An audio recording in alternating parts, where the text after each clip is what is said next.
கர்நாடகா ஏன் தமிழ்நாட்டுக்கு காவிரி நீரை தர மறுக்கிறாங்க?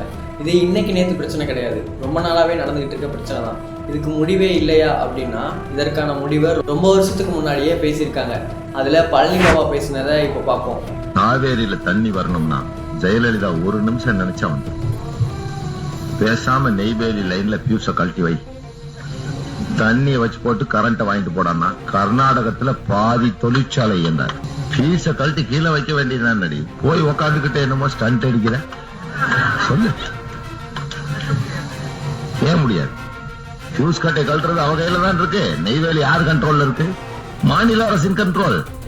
கட்டை அவுத்து வைக்கல, கர்நாடகா இருட்டடிக்கிட்டோம். அப்ப அங்க அவனுக்கு உதவுழுகும். அந்த மக்கள் எத்தனை நாளைக்கு உடனடியா அவன் மின்சாரம் ஏற்பாடு பண்ணிடுவானா? பண்ண முடியாது. நமக்கு எப்படி மறுத்து இருக்கானோ அப்படித்தான் கேரளாவுக்கு மறுத்து இருக்கிறான். அங்க இருந்து அவன் கரண்ட் வாங்க முடியாது. இந்த தேசிய நெடுஞ்சாலை இழுத்து மூடு. இது வழியில் தான் கேஸ் போகும், பெட்ரோலியம் கேஸ்.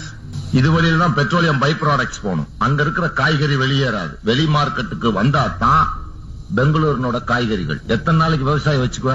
இந்த மாதிரி பழனி பாபா சொல்லக்கூடிய மாநில அரசுனால செய்ய முடிஞ்ச ஒரு முடிவை இதுவரைக்கும் யாருமே நடைமுறைப்படுத்தினது கிடையாது.